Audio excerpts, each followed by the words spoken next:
Good evening, everyone. Welcome to the 1Q25 earnings call of Delhivery Limited, hosted by Macquarie. Before we start, Delhivery would like to point out that some of the statements made in today's call may be forward-looking in nature, and a disclaimer to this effect has been included in the earnings presentation shared with you earlier. Kindly note that this call is meant for investors and analysts only. If there are representatives from the media, they're requested to kindly drop off this call immediately. To discuss the results, I'm pleased to welcome Mr. Sahil Barua, Managing Director and Chief Executive Officer, Mr. Amit Agarwal, Chief Financial Officer, and Mr. Vivek Pabari, Head of Investor Relations at Delhivery. As a reminder, all participant lines will be on listen-only mode, and participants can use the raise the hand feature to ask me questions post the opening remarks. I thank the management team for providing Macquarie this opportunity to host the call. I now invite Mrs. Sahil Barua to take us through the key highlights of the quarter, post which we will open up for Q&A. Thank you, and over to you, Sahil. Thank you, Aditya. Thank you, Macquarie team. Thank you to all of you who joined our earnings call this Friday evening. As always, we'll begin with a short presentation on financial and operational highlights from the quarter that's passed, and then we'll be happy to take questions. The broad summary for the quarter is we've seen a quarter of growth from quarter 4 last year. Significant growth from our B2B business, both in the PTL space and the supply chain services, and steady volume growth as business, with an improvement in profitability across all of our core businesses. A slight change this time, I'll invite our CFO and Mr. Amit Agarwal to actually walk us through the presentation, and then I'll be happy to take questions after that. Over to you.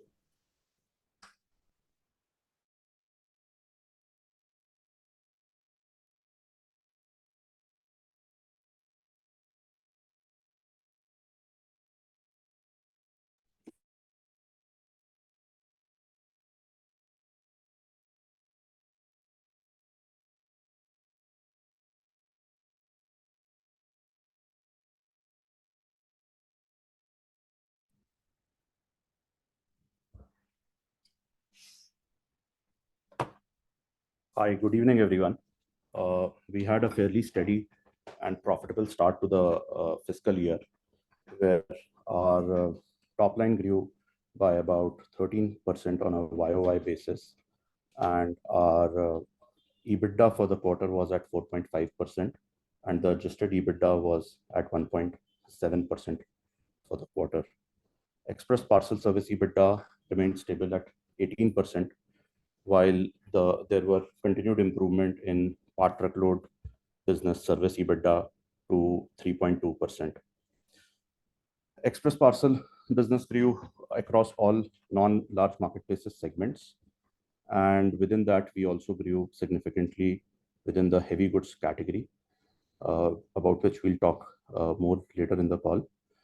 Part truckload business grew 25% year on year on back of both volume increases and yield improvements, and SCS business growth was 26% YOY due to seasonally strong quarter for air conditioning customers, and we have a robust pipeline of customers across several sectors in auto, electricals, and FMCG. Overall revenue grew to 12.6% year-on-year basis and 4.7% quarter-on-quarter basis. We did 183 million parcels in express parcel, which represented a growth of 0.6% YOY and 4.1% quarter-on-quarter. Part truckload business was just short of 400,000 metric tons of load on back of 16% YOY volume increase and 3.9% quarter-on-quarter volume increase. EBITDA was at 97 crore or 4.5%, while the adjusted EBITDA was at 37 crore or 1.7%. Both these metrics have improved in a range of low to mid single digits on both YOY and QOQ basis. PAT was 54 crore for the quarter or 2.4%. This includes a positive impact of about 39 crore while we have moved from WDV depreciation method to straight line method. and 20 crore reversal on ESOP cost for leaving employees in the past quarter. There was a 5 crore exceptional item as well. Excluding all these items, the PAT was break-even for the quarter on a like-to-like basis compared with previous quarter. We continue to operate our business of a steady network and infrastructure with no material capacity additions. While growing the business, we have expanded our customer base importantly from 33,000 customers to nearly 35,000 customers this quarter. All other infrastructure metrics have remained stable or have slightly been geared for efficiency, while the team size and partner size and fleet size have improved in line with the business. In Express Parcel, we have grown our revenues YOY 6%, while quarter on quarter 5%. The volume increase YOY is 1% and quarter on quarter is 4%. As I mentioned earlier, this is due to higher mix of heavy goods in our business on a YOY basis, due to which yield has expanded. Part Truckload saw a revenue increase of 25% YOY and a freight tonnage of 16% YOY, coupled with 8% yield improvements. Yield improvement has been an outcome of efforts on pricing and mix improvement in this business. Truckload services witnessed a 19% growth YOY basis and a 10% degrowth quarter on quarter due to selective bidding in RFQs, which has resulted into 1% improvement in our service EBITDA in this business to 3.2%.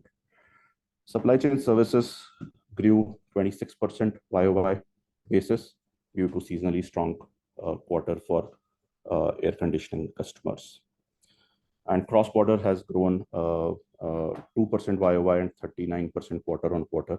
The most of the increase quarter on quarter in cross-border is on back of both volume and yield increases in the ocean freight market that we have witnessed. The overall service EBITDA for the business is at 258 crores or 11.9%, which represents 1.7% improvement on a YOY basis and 40 bps improvement on a quarter on quarter basis.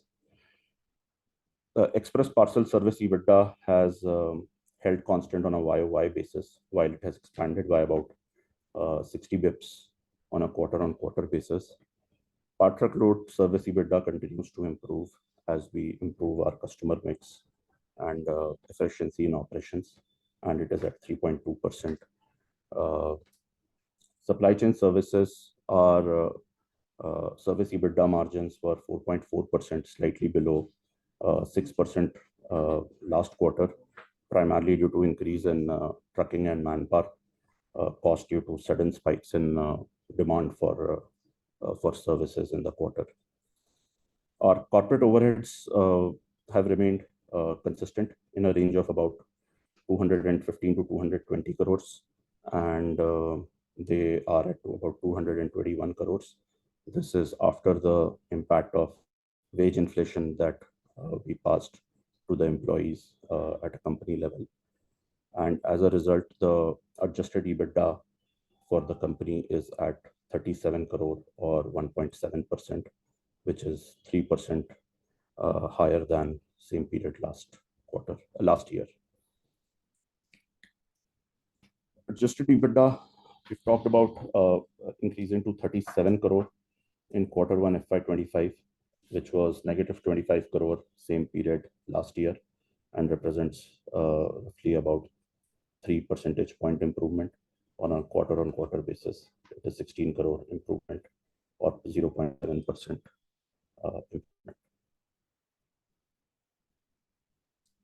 So overall, revenue from services increased from 2,076 crore last quarter or 1,930 crore a year ago, same quarter, to 170 crore rupees, which is 4.7% increase quarter-on-quarter or 12.6% increase YOY basis. Most costs increased in line with the volume increases in the business, with minor efficiencies coming in on freight handling and other expenses for the business.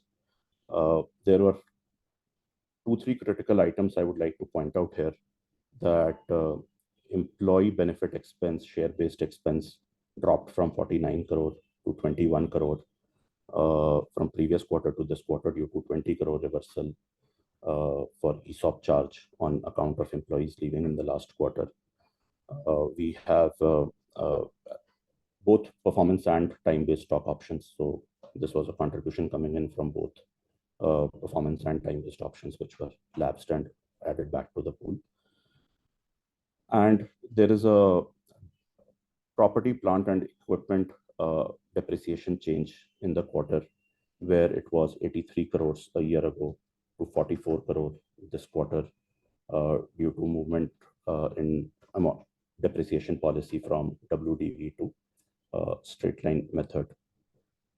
We have given more details in annexures on what is a like-to-like comparable for change in depreciation policy and how this affects this year, rest of the quarters, and the future years. Broadly, there is roughly about 180 crore positive impact expected in depreciation from prior period capex into FY25, and then there is about a 40 crore improvement next year, after which it is a slightly negative impact. This as a result has led to overall profit after tax of 54 crore for the company in Q1 of FY25.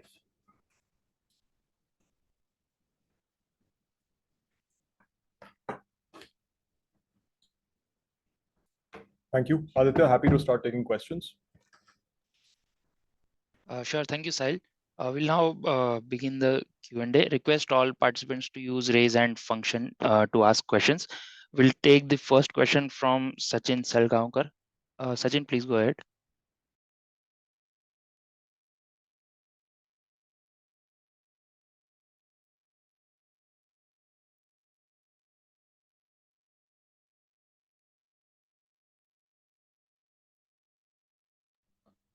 Hey, Sachin, if you're saying something, we can't hear you.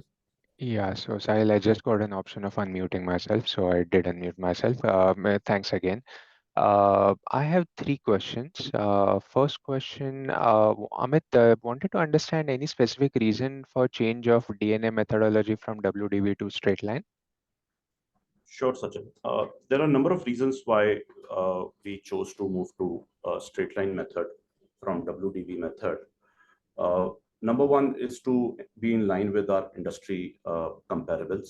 When we looked at most of our competitors, they are on straight line method. Number two, when we adopted WDV method, many years ago, Delhivery was entering into a capex cycle where we were not 100% sure of how the asset quality would turn out over its life, how the performance would evolve over the life of an asset. And hence we thought that, it would be appropriate for us to more aggressively depreciate these assets in our books. However, given we have operated our first generation of sorters, which were much more light in quality versus what we deploy now, those assets have lasted well over 9 years for us. And the higher quality equipment that we are now buying and putting in our facilities is expected to last much longer than the useful life of asset that we have assumed in our books. I also want to point out that we have not made any change to the useful life or the residual value of any asset type in our books for any of the assets. This reason, coupled with the fact that our maintenance costs for these assets is within what our AMC cost agreed with the vendors is for the useful life of assets, we do not see a reason for WDV being the right method. Also, the disadvantage of WDV method is that when you have a bit of a lumpy capex, it tends to distort the profitability of the business on the face value. None of this changes, frankly, on a cash flow basis, whether we choose WDV or the SLM. Got it. Thanks, Amit. Pretty clear. Second question was mainly on the express volume shipments. Is it fair to see that the worst is over and we should see normalization of volumes going ahead and perhaps a move back to a strong YOY growth in terms of shipments out here? It's always a difficult question, given how volatile this market is. I think though we had indicated that we expected to see growth in this quarter, and we have delivered that despite the quarter being fairly volatile for the industry at large. The next quarter, as you're aware, Sachin, is also going to contain the peak period, and at least indications so far are that the peak period is likely to be a period of fairly decent growth for the industry. So I do think that volumes leading into this quarter and beyond should be strong. That said, I think this depends on a lot of sort of, how should I put this, at the platform level. I think strategy is fluid, and as it changes over the next couple of quarters, I think we'll wait and watch. But let me put it this way. I anticipate that our steady state volumes will continue in line with what we forecasted, which is sort of, annual growth rates in the e-commerce market of between 15 and 20%, and our numbers should be broadly range bound as well. Got it, Sahil. Pretty clear. And my last question is, one of the companies yesterday when they reported numbers stated that quick commerce is gaining market share also at the expense of e-commerce. And they had some pretty aggressive targets in terms of the number of dark stores they are opening. So the question to you guys is Delhivery doing something to piggyback on the last mile logistics on the quick commerce perspective? I do know that certain warehouses are being leased from you guys, but anything we could do to capitalize on the quick commerce growth opportunity? Yeah, I'm glad you asked that question. I think on quick commerce, or rather, let me put it this way, on rapid in-city delivery for e-commerce companies, we've launched a new product. We've run the mother warehouses in the past for quick commerce firms, but the intention is also to launch a network of shared dark store warehousing, which will be available to e-commerce companies to use on a multi-tenant basis, and then to provide a rapid local delivery basis that fulfillment architecture. That said, I think the consumer need for quick commerce, obviously, especially on the grocery side, while it's fairly established, I think on the e-commerce side, as we look at the market, we still view it as being relatively sort of narrow in terms of its category penetration and its geographical penetration. To give you an example, Sachin, first of all, certain categories, for example, like apparel, categories like heavies, don't necessarily lend themselves to a quick commerce model at all. One of the fundamental tenets of quick commerce is that the inventory underlying quick commerce has to be fast moving inventory. The reality on e-commerce is that a lot of the inventory is not fast moving inventory. So to give you an example, Meesho as a marketplace platform doesn't necessarily lend itself to a quick commerce format. And when you add that up across categories, marketplaces, the long tail that's available online, our view is that the actual volume that's at risk on e-commerce actually is likely to be pretty small. And so I don't think 30-minute or 1 minute, 1 hour sort of delivery timelines are going to massively disrupt the broader swath of e-commerce. I think there are a set of narrow categories, and even within that, a set of narrow SKUs within those categories where the model makes sense. We will provide dark stores. We will also provide a delivery service out of those dark stores. And to the extent that e-commerce companies want to use those on a multi-tenant basis, we'll help them variabilize that cost. But I think that's going to be a very significant driver of revenue for us in the short or the medium term. Noted, pretty clear, Sahil. One last small follow-up out here is, in the past, from what I understand, the unit economics were not fitting in this last mile logistics. In the new model, what you guys are looking to do, presume the unit economics will be better, or is it something similar in terms of what we thought in the past? Well, look, the unit economics of trying to deliver, a kajal in 20 minutes by itself to a consumer in Bombay are never going to be very good. And so that's not what we're aiming for either. I think we have to distinguish between how, sort of quick commerce and allow me to create a sort of magical category here, which is rapid commerce, which is something like maybe 4-hour delivery or 2-hour delivery in the metros. The unit economics for that, which allow a certain amount of consolidation and a certain amount of route optimization, are still positive. I don't believe that the unit economics for sub 1 hour or sub 30-minute delivery for low value products with not significant sort of value density and distances higher than 3 or 4 kilometers in an urban environment like India are going to work out. Got it. Pretty clear. Thanks a lot. We'll take the next question from Vijit Jain. Vijit, please go ahead.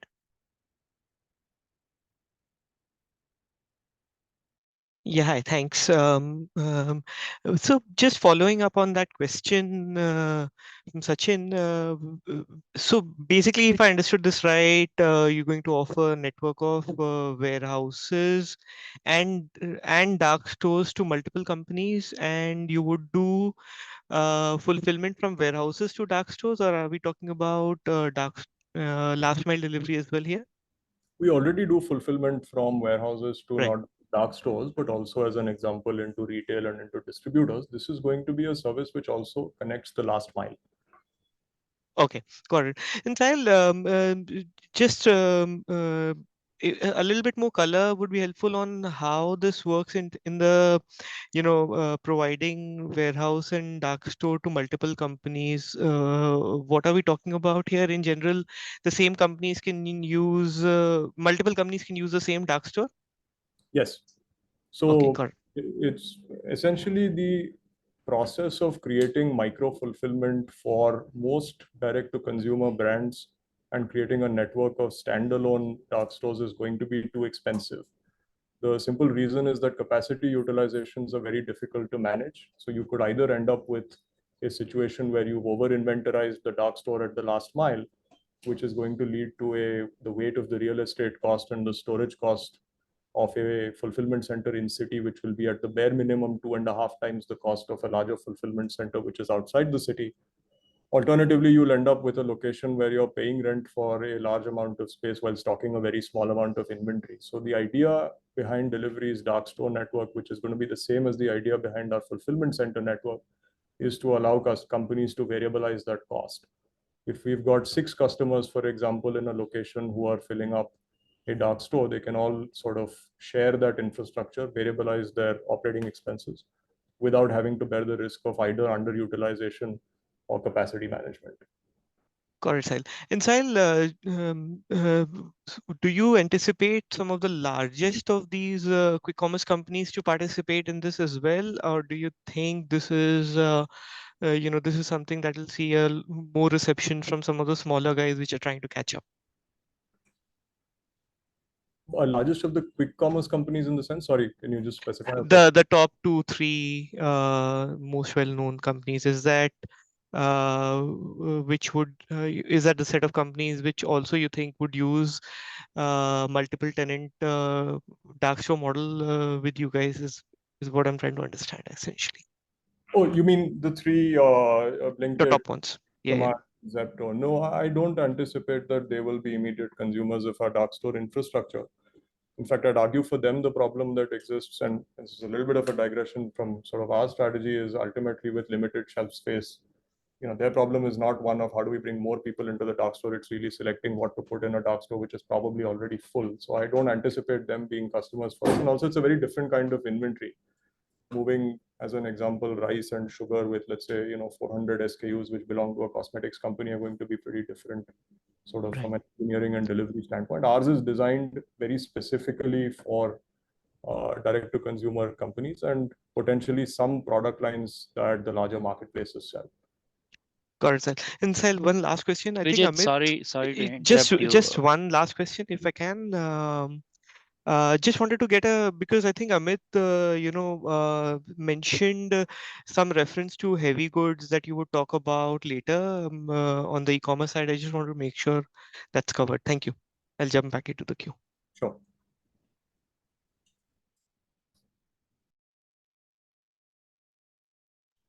So, Vijit, as I mentioned, our yield in e-commerce parcel has gone up on a YOY basis by about 5.5%.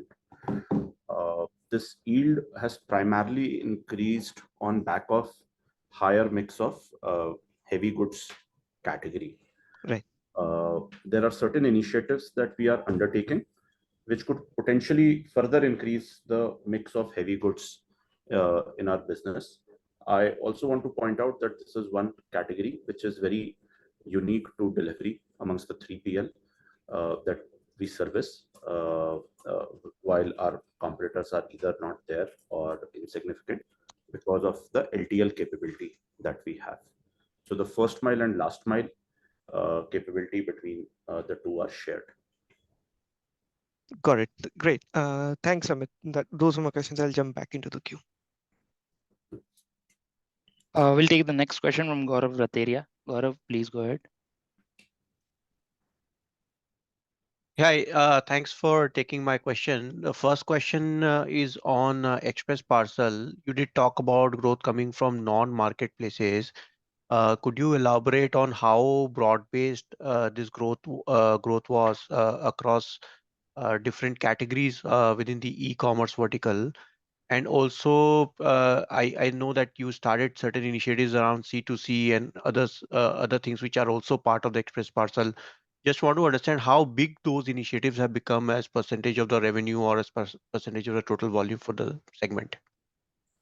Sure. In terms of overall growth and volumes from sort of the longer tail of e-commerce, which is essentially anybody who's not a marketplace, I think we've seen growth across all categories and across all client segments. In fact, to be fair, we've also seen growth with the marketplace segments, but the growth across the non-marketplace segments is fairly secular. Vertical-wise, there's not that much of a split, to be honest, because we've seen growth across all categories, both from direct to consumer, where they're more vertical, and even from the absolute long tail or our SME business, where we have probably close to about maybe about 10,000 different customers on the SME side. So it's been overall sort of fairly good to see because it's been spread across categories, across customer sizes, across customer types, wherever they're non-marketplace. In terms of the consumer to consumer shipping, I think there are two parts to what we do. One part is obviously via the Delhivery direct application, which is where consumers can book packages or freight. And now we're also launching another service where they can also book mini trucks, as an example, in some locations directly using the application.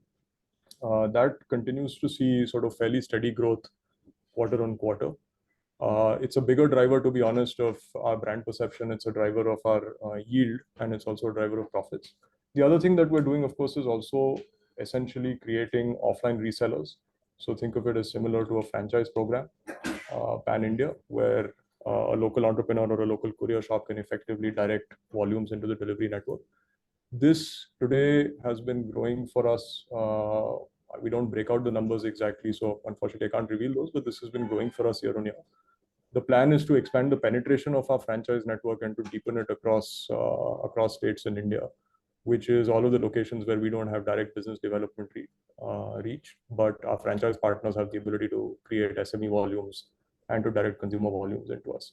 Both of these are fairly solid drivers of profitability and revenue for us. Got it. Second question, any sense if you could give us on how our market share has trended this quarter or last quarter of last 6 months within the 3PL segment? Have we been gaining market share or it's been pretty steady?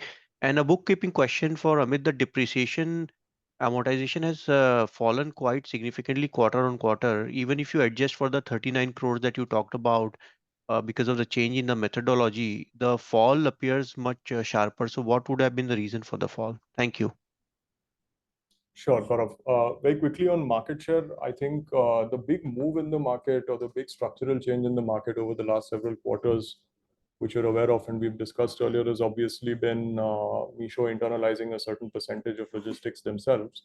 I think that's led to a bigger rearrangement of the overall market. Intersay across the third-party logistics companies there hasn't been any significant sort of inter-se movement of market share. So our position as the largest 3PL continues. Bookkeeping question, I'll let Amit answer. So, Gaurav, we have a bit of seasonality in our capex cycle within the year.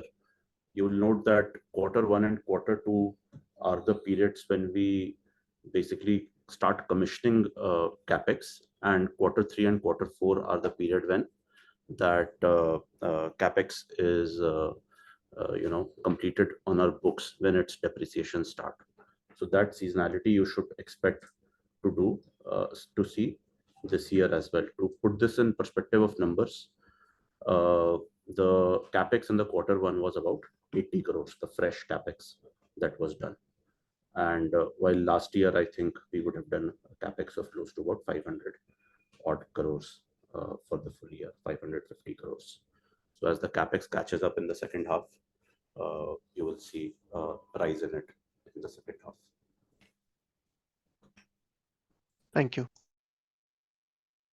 Thank you. We'll take the next question from Sachin Dixit. Sachin, please go ahead.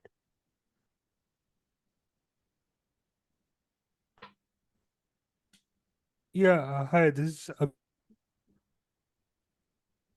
Abhishek Banerjee. Quickly, on the question of quick commerce stores, of entering the quick commerce market. So the dark store network that, say, Zomato is now talking about is about 2,000 dark stores by the end of FY26, right? So, and you yourself spoke about the kind of density that you need of your store network in order to make the unit metrics kind of work. So if I think that you will build as dense a network as, say, one of these people, then you are basically having to build about minimum 1,000 dark stores over the next couple of years. And even if I take a capex cost of about 1 crore, that means another additional So 1,000. Abhishek, let me cut in. The answer to that is no. Yeah. Because the delivery radii of the dark stores that you're talking about for 15-minute delivery of groceries, and as I'd mentioned, 2 to 4 hour delivery of e-commerce products is not the same. So we are not going to have to build out 1,000 dark stores to service a city with 2-hour delivery. That's one. The second is, do bear in mind that we already operate 3,450 odd delivery stations across the country. So we do not anticipate that we're going to have to build out anywhere near 1,000 dark stores, nor will we have to incur significant capex to do so. Understood. That's helpful. Second is on the market share question. From what I understand is, of course, the part about insourcing has been hurting the overall, revenue growth in express parcel for you. That is understandable. But any timelines as to how long you think this will continue? I think the big move, Abhishek, has really been the growth of Meesho's self-logistics. In terms of the other marketplaces, they've insourced previously as well. And per se, I think their insourcing versus outsourcing strategies are fairly stable. And, we are materially important and large partners to both of the other marketplaces. In Meesho's case, I can't really comment for, how long or what this exact strategy with their delivery network is going to be. What I can tell you is that we're a large and sort of fairly high quality partner to the firm, and they require high quality logistics to be delivered to their consumers. And as their consumers mature and as consumers trade up and demand fulfillment experiences which they are able to receive on other marketplace platforms, delivery is a natural choice. Fair. So, but is there any data which shows the difference in SLAs between you and, say, something like a Valmo? Unfortunately, I'm not aware of what Valmo's published service levels are. I am aware of our service levels. And I think our service levels are ultimately the fact that they, are pretty robust and are in line with consumer expectations is reflected in our market share of the third-party market and our share with the other two large marketplaces. Fair enough, sir. So just last question on the employee expenses. Generally, there's a bump up in this quarter. This time, it didn't show through. So are you changing the increment cycle or what's happening there? No, there's no change in the increment cycle. It's the standard increment cycle. Delivery's increment cycle ends in March, and Q1 is when we essentially take the cost of wage inflation. So we had mentioned earlier to the market as well that when we went public also, we said that we don't anticipate a significant increase in our wage costs overall. We are built out to deliver a much larger business, a much larger revenue, and we don't anticipate the need for us to hire additional people and to inflate the wage cost. Got it. Thanks. That's very helpful. Thank you. Thank you. We'll take the next question from Sachin Dixit. Sachin, you may please go ahead. Yeah, hi, thanks. Congrats, Sahil and Amit, on a great set of results. I had two quick questions. The first one was with regards to you mentioned that there was a contract with this large customer in the last earnings call. Can you talk a bit about this contract? Like, were there any price cuts involved as part of getting this contract? And post that, have you seen their sort of insourcing stabilize at those levels, or it's still continuing to rise? In terms of the contract, I obviously can't get into specifics about the contract, but suffice to say, you've seen our yield, you've seen that the margins overall have improved between Q4 and Q1. So obviously, it's not a reductive contract as far as delivery is concerned. I think the important thing in any contract that we negotiate with any customer is how to link pricing that we give them, which, as I mentioned before, our objective is to reduce the cost of logistics for all of our customers linked to the volume that they provide to us. And that's the contract that we negotiate not just with any single marketplace, but every one of our 35,000 customers. And that's the contract we've negotiated. Of course, the additional thing that we negotiate with all of our customers is also equivalently, should there be an adverse mix that they provide to us, that we're protected against that. And that's sort of the standard contract that we've signed. So you can see that reflected in our unit economics in any case. Enough. No. So have you seen any changes in the insourcing trajectory of Meesho, or you're not aware of those changes?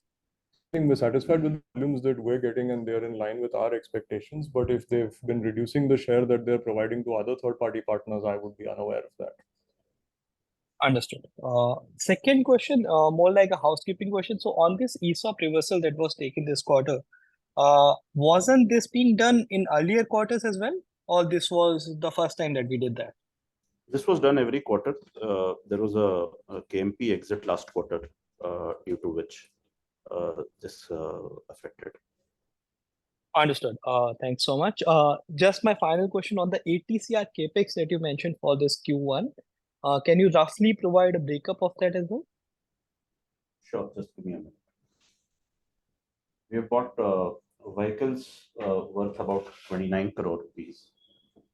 These are Volvo tractors.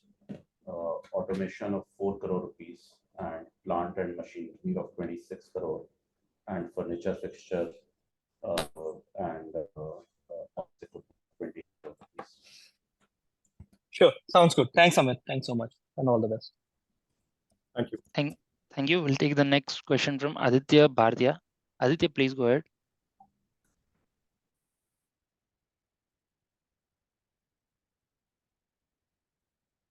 You spoke about market share in 3P market remaining the same. And given that Meesho has been insourcing a fair bit, is it fair to assume that market shares of the overall online sales would have gone down in the last year or so? That not only for you, but pretty much for everybody else as well. Yeah, I mean, the math would suggest that. And in the conversations that you've been having with Meesho, are you getting some sense about how exactly their strategy about insourcing is going to play out from a slightly longer term perspective? Especially because while planning your capacity, I guess at least some of your larger customers would be giving you some indications. No, I think among the many things that we discuss with our customers, sort of, as I mentioned, the strategies are fluid. Their strategy on insourcing, I think, is also changing. So it's something that doesn't seem to be stable. The way we look at it is pretty simple. We provide a high quality service at a cost that is extremely attractive to all of our customers, including the ones that insource, not just limited to any single marketplace. Our objective is to meet our growth objectives and to meet our economic objectives and to protect those. Outside of which, in our case, do bear in mind that while we certainly provide an extremely important service to the e-commerce industry, it's not the only business that we do. And our ability to provide that high quality service to e-commerce companies is also bolstered by the other businesses that we run. So we're pretty confident about our competitive advantages overall, irrespective of what the change in strategy for any single sort of customer of ours might be. And we don't have a very high degree of dependence on any single customer anyway. Sure, sure. Thank you so much, Sahil. We'll take the next question from Mukesh Saraf. Mukesh, please go ahead. Yeah, hi, good evening, and thank you for the opportunity. My first question is on this Meesho insourcing itself. So, is it fair to assume that Meesho would be insourcing, most of the high density locations initially, at least, and this could also have, I mean, apart from us getting the remainder volumes, but it also affects the quality of business we get from Meesho right now. No. Low density locations, etc. No, that would not be the case. We receive volumes across all of our locations. Mhm. And Okay. the reason also, Mukesh, I think, sorry, I was continuing. One thing to bear in mind, well, there are two things to bear in mind. Right? One is capacitating a network for what you might think of as a high density location is also not a trivial exercise. Okay. The reality is that e-commerce volumes are fairly volatile at the last mile. It's really just the law of standard deviations, right?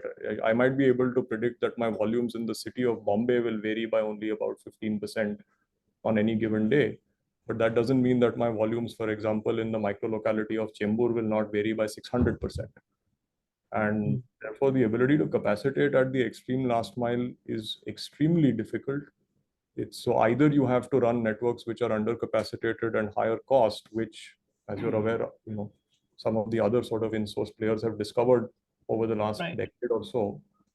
Or alternatively, if you're capacitating to meet a cost objective, which if you're selling sort of low AOV products, you have to do, then ultimately you have to outsource a lot more. It's unfortunately not possible to escape that math.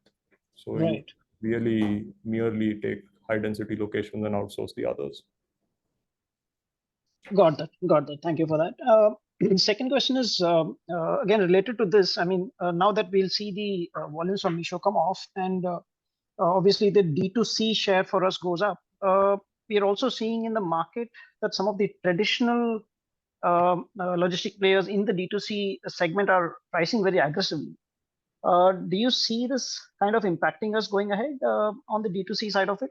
Aggressive pricing from the traditional competitors? Well, I'm not sure about traditional, so I'm going to assume that you're speaking of perhaps DHL and DTDC and so on. Yeah, Blue Dart kind of news. Yeah. Yeah, sure. So look, at the end of the day, the fact that somebody is offering you a lower price, if it's not backed up by a high quality, reliable service, the lower price is not enough. I mean, no customer is going to say that I'm happy to take more delays or I'm happy to have to work with higher returns as long as you give me a lower price. Ultimately, e-commerce companies want goods delivered reliably to customers. Where what we index on and what we've always indexed on is the quality of our service and the quality of our delivery and also the reliability of our delivery and the ability to absorb the inherent volatility that e-commerce contains at this point in time. So we have not actually faced any particular headwinds from any traditional or other competitors in terms of pricing. The other thing also to remember, and we mentioned this before, we're very confident about the fact that we are the lowest cost operator in this space. Not only are we the lowest cost operator in this space, over a period of time, as we've discovered cost efficiencies in our network, we have passed those benefits on to our customers with time. And as a consequence of that, we are very confident that the pricing that we provide to customers, where we are able to make the margins that we declared, most of our competitors, if they are pricing at those levels or below that, will be unable to make money.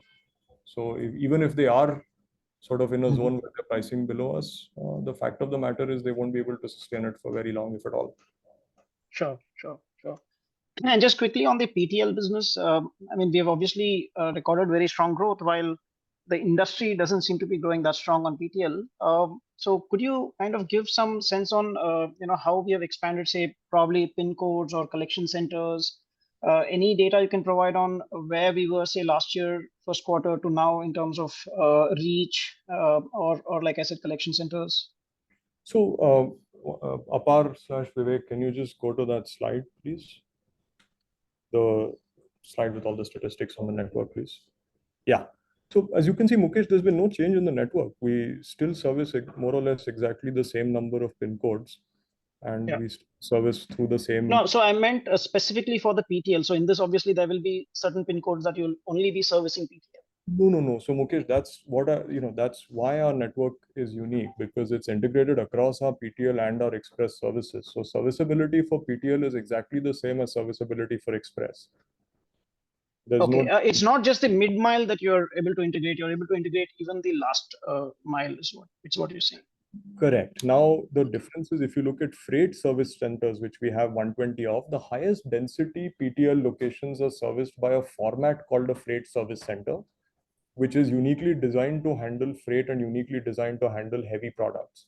Now, imagine that there's a location which is servicing, I'm making this up, but let's say 15 tons of load a day. Now, Right. 50 tons of load a day will go to a freight service station. But that doesn't mean that we won't have a customer who, for example, wants to send 300 kilos of load to a location that is not viable to service via a freight service station. In that case, what happens is this will get directed into our express delivery network, where Right. we have 3,567 of these centers. So in fact, the express delivery network is a humongous advantage when it comes to serviceability for us versus traditional industry, which tends to think of a lot of these pin codes as ODA pin codes. Okay. Interesting. Got that. Thank you so much. I'll get back in. Thank you. We'll take the next question from Manjeet Buaria. Manjeet, please go ahead.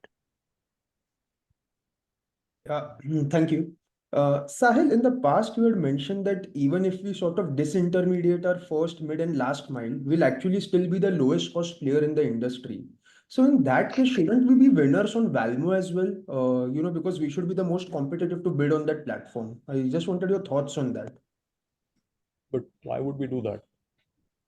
I mean, we already provide a fully integrated service that the principal in question can utilize at an extremely competitive cost with an extremely high service level. The incentive for us to unbundle ourselves to participate in a platform is essentially zero. The better answer is actually for the platform in question to outsource the volumes to us entirely. So I don't anticipate that we will unbundle ourselves to participate piecemeal. The second thing to bear in mind is that the quality of service of a disintermediated network is by definition lower than the quality of an integrated network. Because I have the ability today to knit decisions all the way from the moment a parcel is picked up to the moment a parcel is delivered through a single stream, which is delivery. If you have to pass on packages continuously across multiple different partners, there's an inherent loss of service and inherent loss of traceability, and an inherent overcapacity that has to be built at every node. So there is a reason why logistics companies across the world historically for 100 years have provided integrated services. It is because there's a certain power that comes from the integration. So we don't believe it's in the best interests of our customers for us to disintermediate ourselves. Very clear. And the second question, Sahil, was, whatever Meesho is trying to do, my understanding, and I could be wrong, is but that other 3PL players are even more reliant on Meesho than we ever have been. So just your thoughts on industry consolidation, because they should be getting hit way worse than we are. So, if from an industry perspective, you have some thoughts on when do we see probably the less competitive capacity go out of the system? Thank you.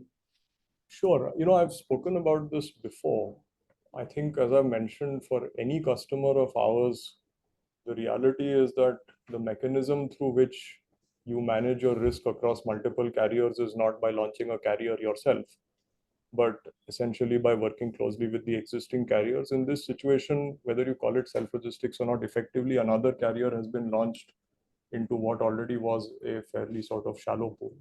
It, of course, affected people who had extremely high dependence on the platform in question, and potentially at pricing that also is most likely to be unviable. I think consolidation is inevitable in this situation. The question, of course, that I can't answer is, how long people will continue to fund businesses in this state. Also, the reason why this is necessary, I believe, is that over a period of time, India will produce integrated logistics companies. For a variety of reasons that I mentioned in the past, the economics of running parcel-only networks that are non-integrated are significantly worse than the economics of running integrated networks. The cost curve doesn't flatten out. The cost curve flattens out too quickly when you're running a parcel-only network. And so, I do believe that it's important for industry consolidation to happen. As to the timelines, I think, to be perfectly honest, your guess is as good as mine. But on a lighter note, today is as good a day as any other. Okay, thank you, sir. I'll come back in the queue. Thank you. We'll take the next question from Achal Lohade. Achal, please go ahead.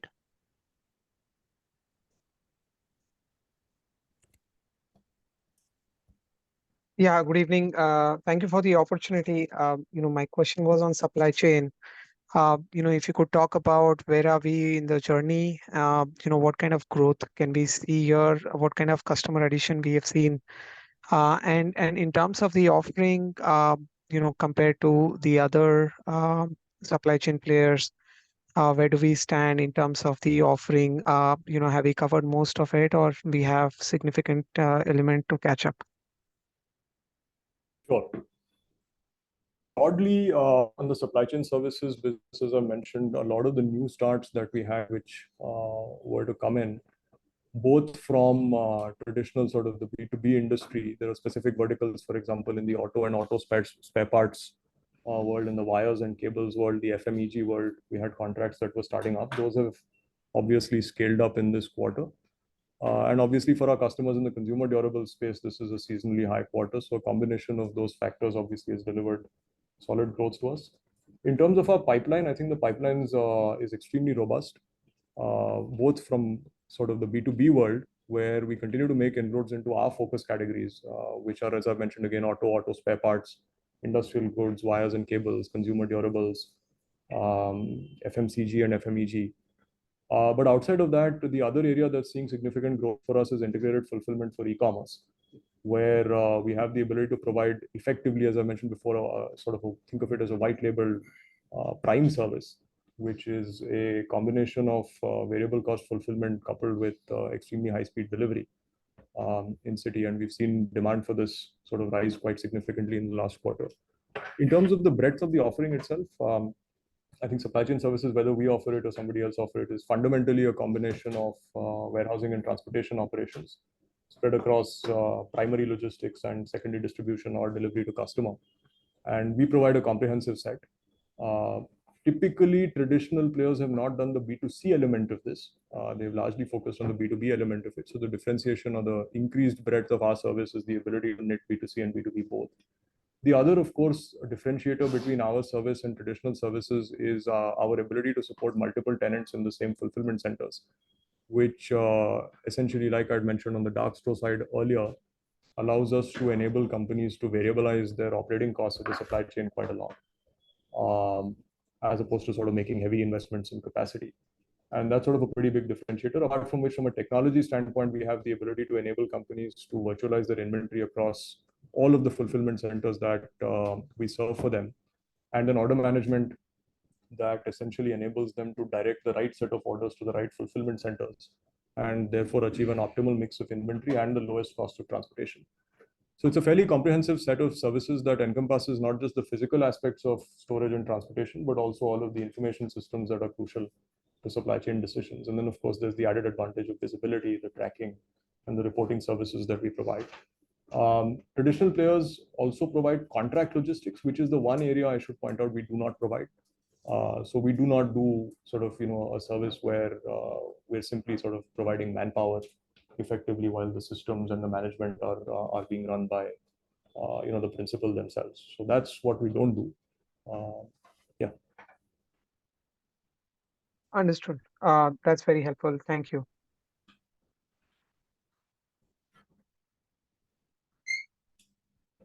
Those were my questions. Thank you. Great. Thank you. So before we conclude the call, this is Aditya from Macquarie. Maybe I'll just ask you two questions, please. The first is on the part truckload business. You've been constructive on the formalization opportunity you've spoken about, impressive growth rates here. Maybe if you can just run through your theses here again. Sure. So Aditya, on part truckload, there are sort of two or three big things to point out. The industry, obviously, while exact statistics are a little hard to come by because of sort of the express, non-express, PTL, FTL, hazy boundaries, broadly our view is that its total spend on express PTL is easily over 10 billion. If you look at the market, India is a hugely atypical market, which is it's highly fragmented. Whereas when you look at part truckload markets around the rest of the world, they tend to be highly consolidated markets. And the reason is very simple, which is that similar to Express, part truckload is essentially a network business of consolidation and deconsolidation, which lends itself to essentially large economies of scale and is obviously a technology and engineering intensive business. So our view is that the market will formalize in India. In the US, for example, the top 5 players, I suspect, will be, I don't have the absolute latest numbers, but will be, let's say, 65%, 70% of the part truckload market. I think India will go down that path because scale leads to efficiency, which reduces cost for everyone. And the second thing, obviously, in India, there's a big shift from unorganized players towards organized players, largely because quality of service improves with large integrated national networks. So that's broadly our thesis. We don't anticipate any challenges in terms of our ability to grow into this market. As you can see, even in what has been a seasonally extremely weak quarter overall for the part truckload industry, we've had fairly solid growth this quarter, which reflects both the quality of the service and our ability to generate and service demand. For us, the basic challenge that I've spoken about is to slowly increase sort of our top of the funnel activities, both to make more and more customers across the country sort of aware of the fact that Delhivery provides PTL services. I mean, one of the interesting things is, despite us being one of the largest PTL players in the country, most people still think of us as an express denominated business, whereas the reality is we're an extremely large freight network. And the second, obviously, as I mentioned, is to increase our direct sales capabilities and direct sales outreach into tier 1, tier 2, and tier 3 markets. As an express-only player, our business development was really in the beginning largely focused on places like Delhi, Bombay, and Bangalore. But increasingly, as our sales teams have spread, as an example, in the PTL industry, cities like Chennai, cities like Vapi are fairly large markets, and we're expanding our presence into all of those with physical sales. And logically, along with physical sales, we are also building a network of resellers and third-party partners who can sign up with us. And similar to the C2C franchise business that I spoke about, can sign up and essentially direct freight loads into Delhivery, where it's unfeasible for us to have a direct business development presence. And the related question, Sahil, was that on freight costs and the fact that you're running this integrated network. So freight costs have declined about 190 basis points year on year. It's down again about 50 basis points sequentially as measured against revenue.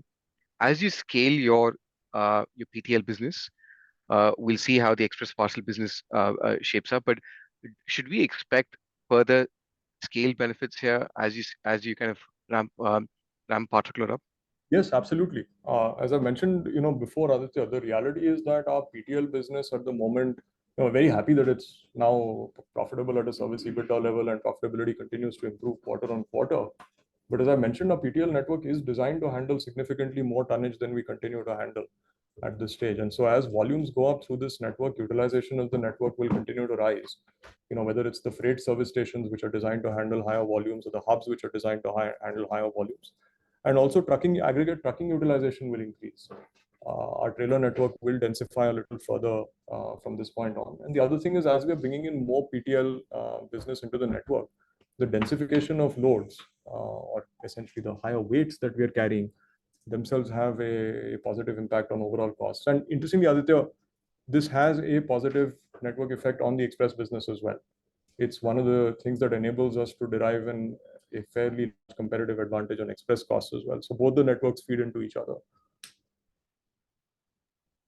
Fantastic. And are you able to kind of provide any guidance here, whether it be at a service EBITDA margin level or any of the margin lines? On expresses, you've seen the margins. We are stable at this 18% kind of mark. And as I mentioned before, one of the things that Delhivery is committed to doing is to bringing down the overall cost of logistics for the industry. And as our margins expand, I think wherever we have customers where we believe that offering them a lower price is going to lead to higher volumes for them and consequently for us, we will continue to offer that pricing benefit to them. And we're very happy in the short to medium term with these customers to remain in that 18 to 20% kind of margin range on express.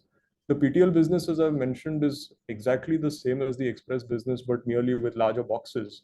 And so we do expect that the PTL business will deliver margins which are in line with the express business. And potentially, as our cost advantages are discovered, we'll see how it goes, potentially even higher.